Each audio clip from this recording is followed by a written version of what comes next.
Bueno, hoy es día de Ramos,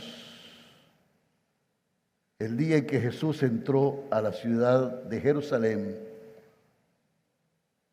Dice la Biblia que Él puso su rostro como un pedernal. Era la semana que Él iba a la muerte. Y la gente empezó a clamar, Hosana, Hosana, al Hijo de David. Pero en ese momento donde usted y yo nos hubiéramos sentido eufóricos, hubiésemos disfrutado el momento, hubiésemos reído, nos hubiéramos puesto alegres, Jesús lloró. Lloró al ver la ciudad de Jerusalén y ver el futuro que se cerría sobre ella. Al ver la dureza del corazón de los hombres, Él dijo, Jerusalén, Jerusalén, que matas a los profetas. ¿Cuántas veces quise juntar tus hijos como la gallina junta sus polluelos? Y no quisiste.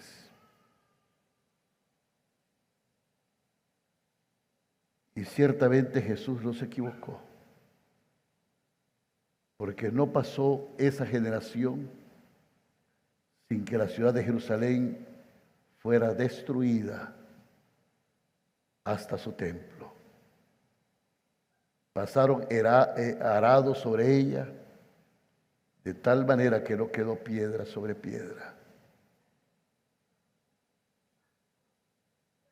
La entrada de Jesús a Jerusalén tiene tanto significado, pero yo quisiera ponerles en contexto, porque desde el capítulo 11 del libro del Evangelio de San Juan, nos viene marcando esos últimos días, los últimos días previos a la entrada de Jerusalén, que estuvieron marcados por episodios muy interesantes que no podemos dejar de mirar, aunque sea haciéndolo muy rápidamente.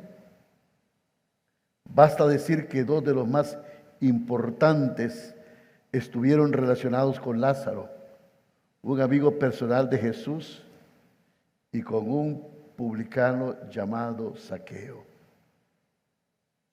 Lo cierto es que Lázaro vivía en un poblado que se llamaba Betania, cerca de Jerusalén. Allí vivía con sus hermanas, Marta y María, la famosa Magdalena. De hecho, cuando se encontraba a escasa distancia de la ciudad santa, Marta y María le mandan un recado a Jesús, diciéndole que su hermano estaba muy enfermo, a punto de morir.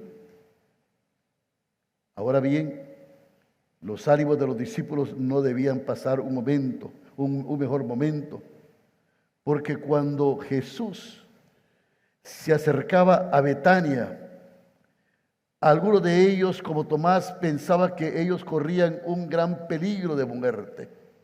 Sin embargo, lo que sucedió fue algo muy diferente. De entrada, cuando Jesús llegó a la casa de Lázaro, estaba ya varios días que había muerto. Y lo único que Jesús encontró allí eran lamentos, el llorar de sus hermanas. Y después la gente tuvo ocasión de ver algo que nunca antes teníamos registro de esto, y es que Jesús lloró. Jesús lloró. Ahora, lo más abrumador de este relato es cuando Jesús ordenó al cadáver que tenía y que estaba ya sepultado en la tumba, que éste saliera, que resucitara, y éste obedeció. Ahora, ¿por qué menciono esto? Porque la resurrección de Lázaro era una de las señales que debían de acompañar al Mesías, cualquiera que fuese el concepto que se tuviese sobre él. Lo cierto es que los evangelios hablan ya de milagros de resurrección que Jesús había hecho, pero en regiones apartadas. Lo interesante del caso es que Betania queda a pocos kilómetros, como decir de aquí a Choloma, de Jerusalén. Y la resurrección de Lázaro fue tan notorio porque era un personaje que todos conocían, la fiesta de las Pascuas estaba próxima, todos subían a Jerusalén. Entonces ese hecho de la resurrección de Lázaro era bastante notorio. Y el apóstol Juan señala que las noticias sobre Lázaro provocaron reacciones diametralmente opuestas. Y lo vemos ahí en Juan capítulo 11, versículo 45 en adelante. Ya Jesús ha pronunciado aquellas palabras del versículo 25: yo soy la resurrección y la vida. El que cree en mí, aunque esté muerto, vivirá. Y todo aquel que vive y cree en mí, no morirá eternamente. ¿Crees esto? Y ya la voz de Lázaro ven fuera. Lázaro ha resucitado. Todo esto ha pasado. Y la Biblia nos dice que entonces muchos de los judíos que habían venido para acompañar a María y a Lázaro vieron lo que hizo Jesús y ¿qué pasó? Creyeron en él. Creyeron en él como Mesías. Pero algunos de ellos fueron a los fariseos y le dijeron lo que Jesús había hecho. Entonces los principales sacerdotes y los fariseos reunieron al concilio y dijeron: ¿qué haremos? Porque este hombre hace muchas señales. Si lo dejamos así, todos creerán en él, y vendrán los romanos y van a destruir nuestro lugar santo, nuestra nación. Así es que Caifás dice: bueno, ustedes no saben el peligro que puede ocurrir con todo esto. Es un peligro fuerte, mejor. Y ahí sentenciaron matarlo. Matarlo. Así que Jesús se alejó de ahí de la región, contigua al desierto, a una ciudad llamada Efraín, y se quedó allí con sus discípulos. Y estaba cerca la fiesta de la Pascua. Y buscaban a Jesús. Y estando ellos en el templo, se preguntaban unos a otros: ¿qué os parece? ¿No vendrá la fiesta?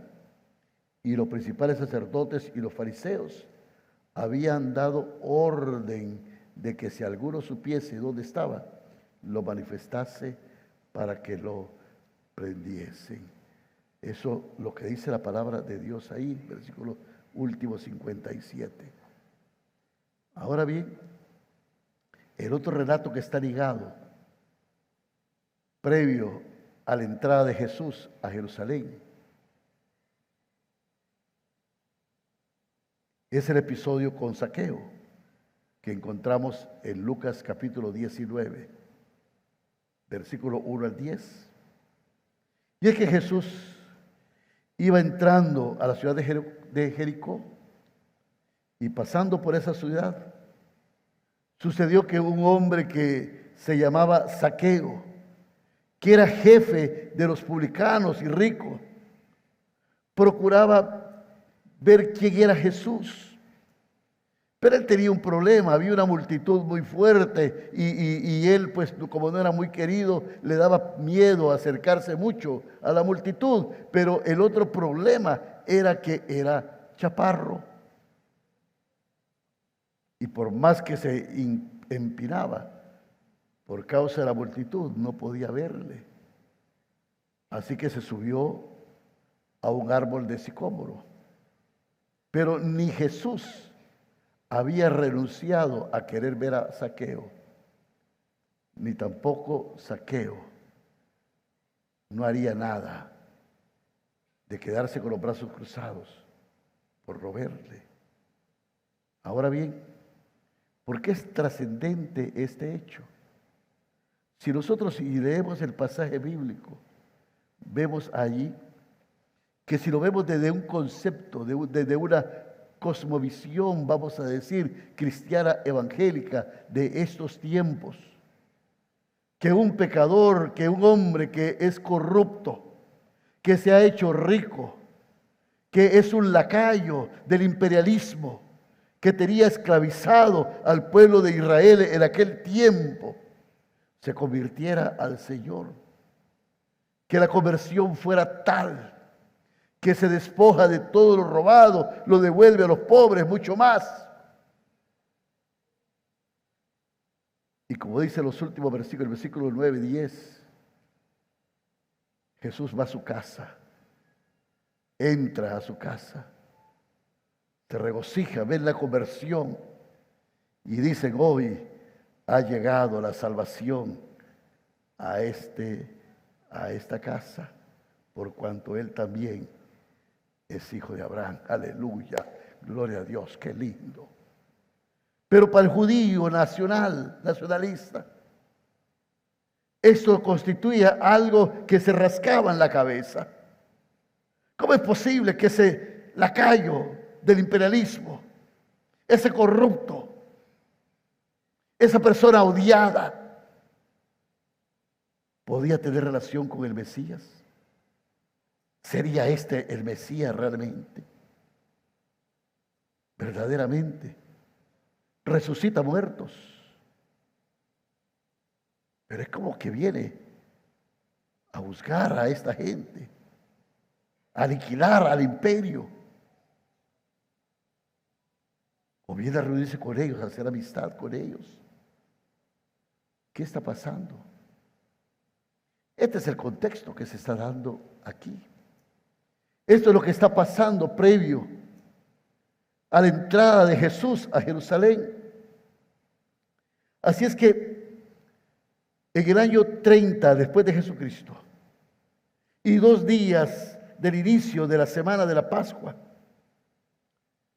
Jesús dio orden a sus discípulos que realizaran los preparativos a fin de poder llevar a cabo su entrada a la ciudad de Jerusalén. Y esta historia está marcada ahí mismo en el capítulo 19, pero ahora en el versículo 29.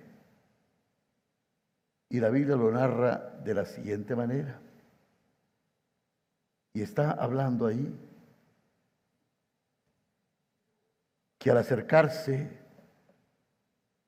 a Betfagé y Betania, al monte que se llama de los Olivos, envió a 2 de sus discípulos, a 2 de sus seguidores, con la orden que fueran a la aldea de enfrente, porque al entrar en ella se encontrarían un burrito atado que nadie había montado antes. Hago un paréntesis aquí porque cuando oigo esta historia, un burrito atado que nadie había montado antes, algunas veces hago alguna alegoría pensando en algunos jóvenes que quieren vivir la vida, pero que son burritos, que están atados y son chúcaros porque nadie los ha montado, nunca. Así son algunos jóvenes. Pero Jesús los ama y los quiere usar. ¿Amén? ¿Sí? Dios los ama, así como son. Ahora bien, Él les dice, si alguien les pregunta por qué lo desatan, tienen que responder, porque el Señor lo necesita. Los discípulos obedecieron lo que su maestro les había dicho y trajeron el animal a Jesús. Luego, tras echar sus mantos sobre el pollino, colocaron encima al maestro. Y mientras iba pasando, tendían sus mantos por el camino, y precisamente cuando ya se acercaban a la bajada del monte de los Olivos, toda la multitud de los discípulos y seguidores que se habían ido sumando, rebosantes de alegría, comenzaron a alabar a Dios a grandes voces, gritando: bendito el Rey que viene en el nombre del Señor, paz en el cielo y gloria en las alturas. Fue entonces cuando algunos de los fariseos de la multitud se aproximaron a Jesús y le exigieron que reprendiera a sus discípulos. ¿Y cuál fue la respuesta de Jesús? Bueno, la respuesta de Jesús fue terminante. Os digo que si estos guardan silencio, las piedras van a gritar. ¿Amén? Cuando Jesús se encontró cerca de la ciudad de Jerusalén, al contemplarla rompió a llorar por ella, mientras decía: si tan solo pudieras darte cuenta en este día de aquello que te podría llevar a la paz, pero ahora está velado tus ojos. Sobre ti vendrán días en que tus enemigos te rodearán con empalizadas y te sitiarán, y por todas partes te estrecharán el cerco y te arrasarán a ti y a tus hijos en tu interior, y no dejarán de ti piedra sobre piedra, por cuanto no te has percatado del tiempo en que eres visitada.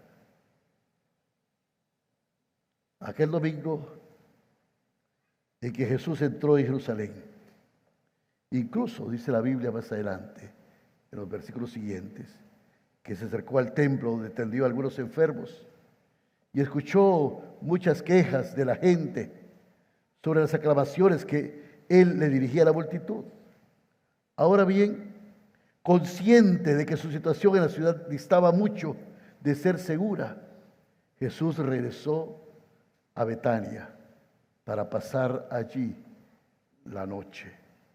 Había dado inicio la última semana de su vida, una semana que iba a concluir con su detención, con su crucifixión y con su sepultura.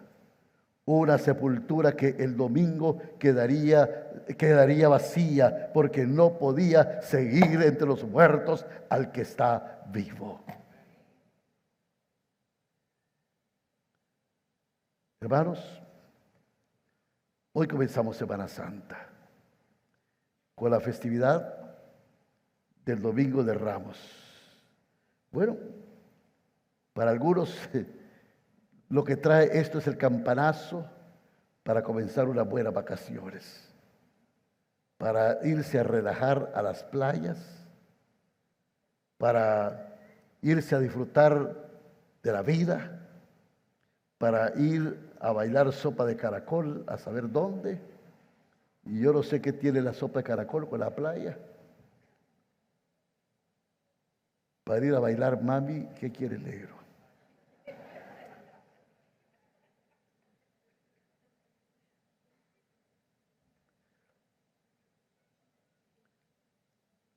Pero para otros, quizá va a ser sumergirse en una serie de tradiciones que van desde lo llamativo hasta lo supersticiosos y que muchas veces hunden sus raíces en prácticas anteriores al cristianismo.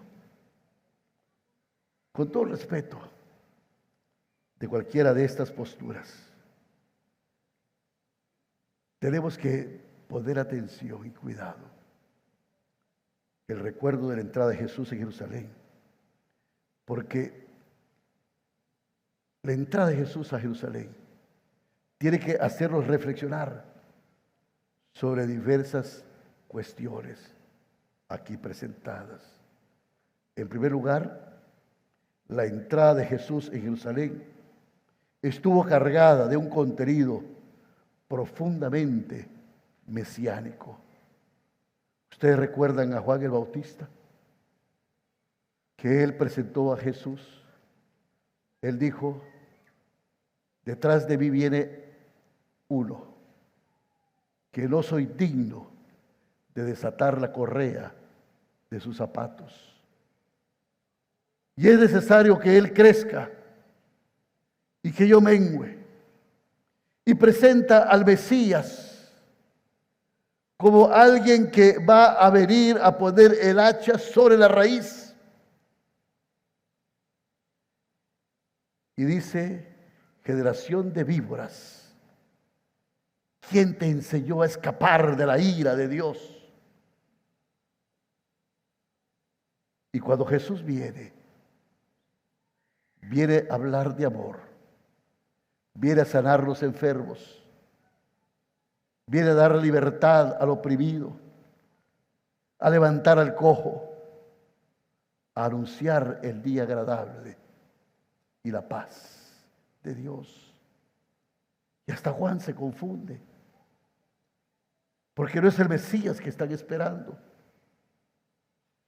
Pero lo cierto es que la entrada de Jesús en Jerusalén tiene ese contenido profundamente mesiánico. Pero ese contenido era pacífico y no se apoyaba en sueños humanos de nacionalismo judío, sino directamente lo enseñado por la Biblia. Jesús no estaba dispuesto a hacer solo lo que él deseaba a los demás, sino solo quien era él verdaderamente. Él no vino a hacer lo que otros querían. Él vino a demostrar que él era el Hijo de Dios, el Mesías verdadero. El simple hecho de que cabalgara sobre un pollino constituía una clara resonancia de la profecía que contenida en el libro del profeta Isaías, en el capítulo 9, algo que quizás todo el mundo dejó allí desapercibido. Que no lo exploraron, porque aquella multitud enardecida, aquella multitud que clamaba, aquella multitud que lo vitoraba, estaban pensando más bien en ese Mesías que en ese mismo día iba a sacar, a aniquilar a la gente, al imperialismo romano, e iba a instalar un gobierno.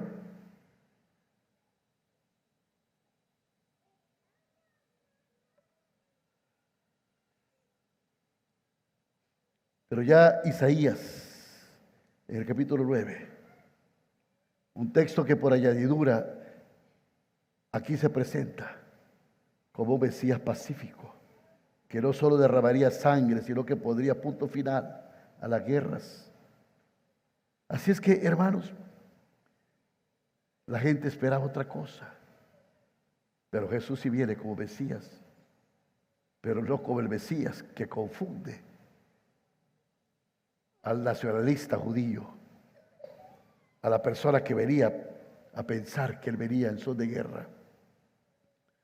Ahora, él era quien era y actuó de acuerdo con su identidad. Y lo que esto nos quiere decir es que seguir a Jesús implica, por lo tanto, ser fiel a uno mismo.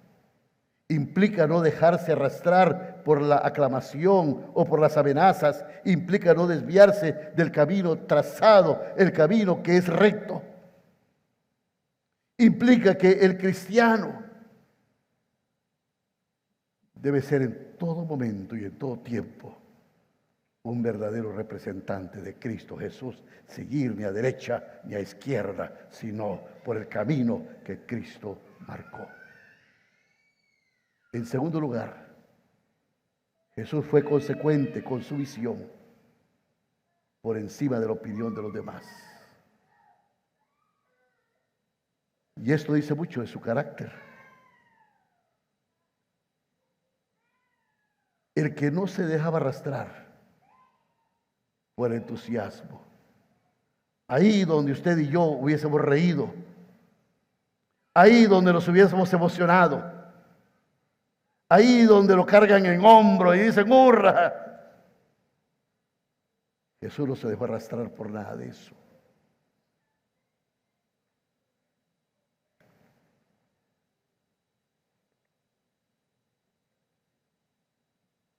Y mucho menos pensaba en la toma de la ciudad santa,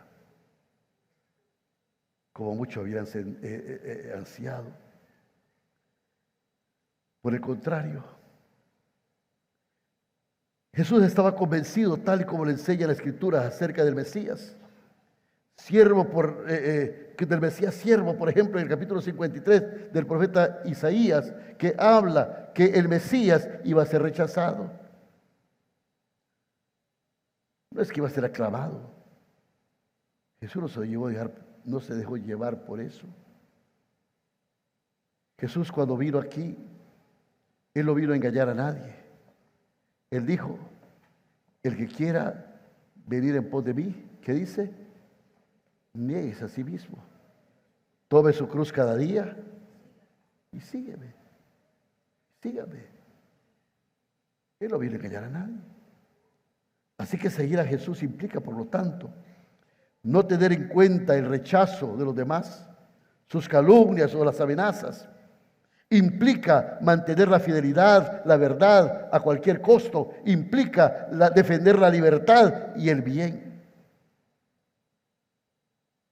En tercer lugar, Jesús demostró que amaba a su nación.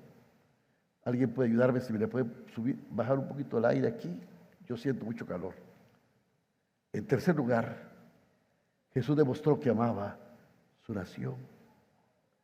Pero precisamente por ello, jamás se dejó arrastrar por una visión nacionalista que contemplara solo lo bueno de un lado y mirara lo malo de los demás.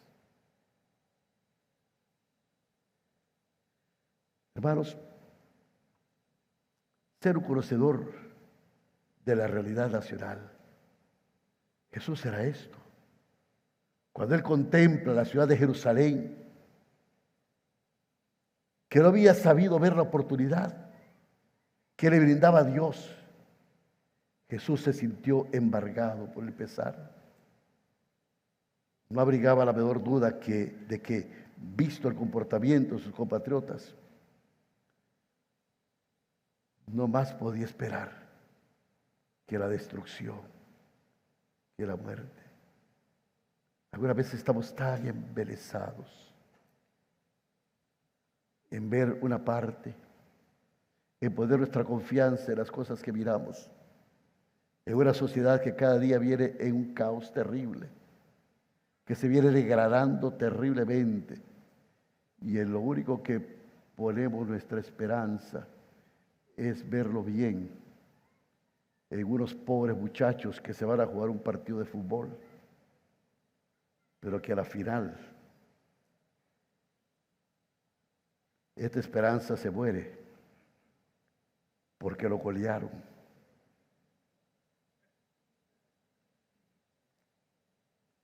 Y algunas veces el nacionalismo que pretendemos es un nacionalismo que está basado en cuestiones de emoción, de partidos, de hombres, de posiciones, que disgregan la sociedad, que la esclavizan en sus ideas. Pero no vemos a dónde va la sociedad y no ponemos atención. Y la verdad es que no se equivocó Jesús, porque antes que concluyera aquella generación, la ciudad de Jerusalén fue totalmente arrasada junto con su templo. Así que, mis hermanos, seguir a Jesús, por lo tanto, implica no llenarse la boca con el nombre de la nación a lo que uno pertenece. Implica no difundir mitos acerca de la misma. Implica no blanquear su historia y su realidad, por el contrario, implica ver el realismo, la situación nacional, lo que estamos viviendo, implica calibrar las consecuencias, anunciar lo que está a punto de suceder, implica hasta derramar lágrimas por lo que el país está sufriendo. Niños abandonados por la migración, hogares destruidos, políticos bebiendo juntos, pero la gente peleándose por ellos. Niños con un atraso educativo de por lo menos 6 años. No podemos cerrar los ojos a esto, ni podemos dejar de clamar, ni derramar lágrimas a ver la situación real que vivimos como nación. En cuarto lugar, Jesús empleó el resto del día en atender a algunas personas que estaban enfermas y necesitadas, y sin hacer mucha alaraca, sin ruido de publicidad, sin poner grandes rótulos como el siervo de Dios, simplemente ayudando a la gente en su dolor. Seguir a Jesús implica también mostrar compasión, empatía, amor hacia los demás. Implica poner al descubierto y hasta qué punto los que dicen servir al pueblo, en realidad, algunos solo se sirven de él. Pero servir a Dios implica velar y tender la mano al necesitado. Y finalmente, consciente de la falta de seguridad, Jesús decidió no pernoctar, no dormir en Jerusalén, sino que regresaría a Betania, de donde regresaría apenas unas horas después para llevar a cabo la limpieza del templo. Un lugar, según sus propias palabras, que debía de ser casa de oración y que se había convertido simplemente en cueva de ladrones. Mis hermanos y mis hermanas, nada bueno puede suceder en el seno de una ciudad, de una nación, donde aquellos que supuestamente representan a Dios, en lugar de ayudar a sus habitantes a dirigirse a Él, tienen como primeros objetivos el poder, el dinero, la cercanía a los políticos, al poder, a la defensa de privilegios, a no perderlos. Se denominan como se denominen. Algunas veces se han convertido templos en cueva de ladrones. Seguir a Jesús implica, por lo tanto, que nosotros podamos mirarnos a nosotros mismos, señalarnos y mirar qué estamos haciendo. Nunca ese matrimonio iglesia-estado ha sido un buen matrimonio. Mientras yo estuve en la Confraternidad Evangélica de Honduras, mi lucha fue separar la iglesia de los poderes del Estado. Y esto es verdad. La cercanía al Estado no es buena. Seguir a Jesús implica, por lo tanto, señalar esos centros de poder religiosos, políticos, económicos, mediáticos, que tendrían que servir a la sociedad, pero que se sirven en realidad de ella, robándole no solo el dinero, sino también la paz, el futuro, la prosperidad, incluso la salvación. Mis hermanos, desde esta mañana, ustedes son libres de hacer lo que quieran. La verdad es que tenemos libertad. Libertad para empezar nuestras vacaciones. Irnos a la playa a disfrutar. Hacer las cosas que queramos. Y como dicen los españoles, que el domingo de Ramos, el que no estrena, se queda sin manos. Y no sé, Por lo menos ponerse un estreno ahí, irse a modelar el bikini a la playa, irse a una procesión o ir a contemplar a un Cristo que no oye, que no ve, que no siente.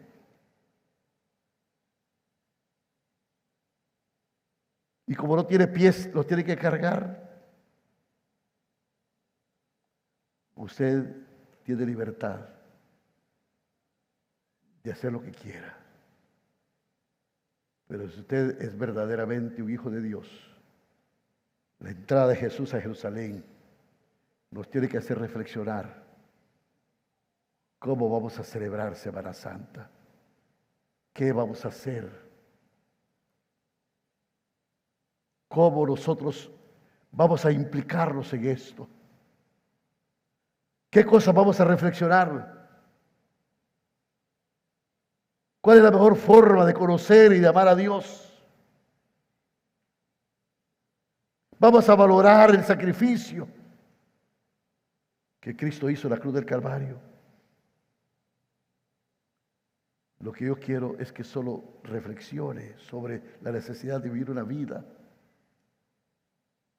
como Jesús la dejó diseñada y por la cual Él puso su rostro como un pedernal y no le importó ir a la muerte, entrar a Jerusalén donde sabía que lo iban a capturar y a matar. A reflexionar cuánto vale ese sacrificio. Por lo tanto, yo quiero invitarlo a que sean consecuentes con lo que creen y lo defiendan. Que ustedes sean lo que son. No es que ustedes van donde va el montón. No es porque con sus amigos lo influyen a usted. Es porque usted influye, porque usted es quien es. Jesús era el Hijo de Dios y Él vino a demostrar no lo que la gente quería de Él, sino lo que Él era. Y Él quiere que nosotros también demostremos quiénes somos. Somos hijos de Dios. Hay mucha gente que dice, no, pues yo solo voy por el traguito social. Usted tiene que decirle, yo aquí me paro firme, porque mis convicciones cristianas son estas, y yo no me muevo de aquí. Le guste a quien le guste, pero yo soy un hijo de Dios. Yo no soy como Vicente, yo soy como Jesús. Amén.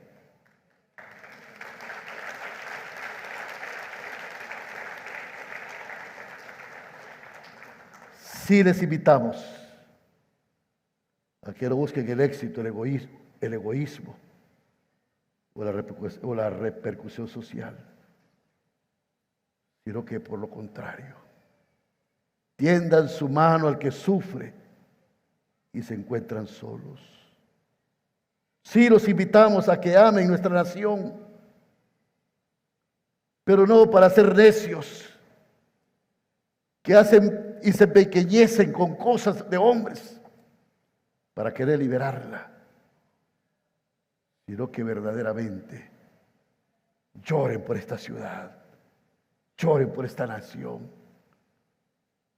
y sigan los objetivos para que esta nación crea en Dios. Si los invitamos a que denuncien a aquellos y que se alejen de las personas que han convertido los templos en cueva de ladrones. Porque nosotros podemos caer en esas cosas. Y antes que eso pase, tenemos que ver que un desplome moral, dicho sea de paso, el que participa en él tiene igual consecuencias y tiene también parte de responsabilidad. Y esto no puede ser.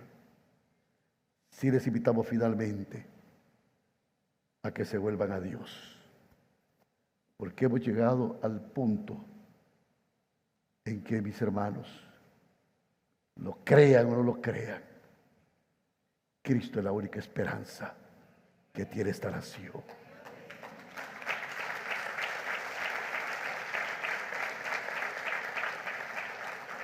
Y la Biblia dice que Cristo en vosotros, la esperanza en gloria. ¿Y dónde va a estar esa esperanza? Cuando Jesús estaba delante de Caifás, él contestó todas las preguntas que le hicieron. Y la contestó con otra pregunta. ¿Dónde está tú eres el rey de los judíos? ¿Y vosotros quién decís que soy? Entonces no lo digo yo, lo dicen ustedes. Pero hubo una pregunta que él no pudo contestar. Y él dijo, y le hicieron la pregunta y le dijeron, ¿dónde están tus discípulos? ¿Dónde están tus discípulos?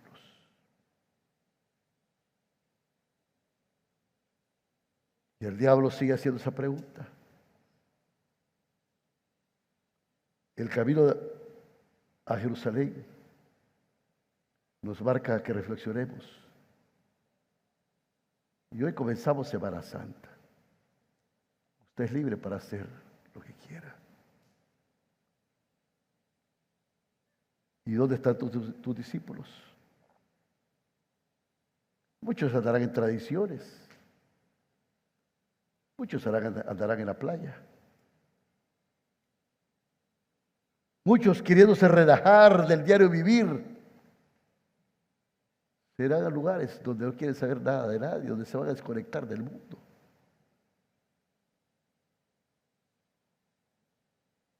Pero ¿dónde están los discípulos? Tenemos que reflexionar en esto. Y tenemos que ver que Jesús sudó gotas de sangre porque se enfrentaba a algo realmente doloroso para que nosotros pudiéramos disfrutar de una vida en abundancia. El mundo se pregunta, ¿quién me va a poder ayudar? ¿Qué haré?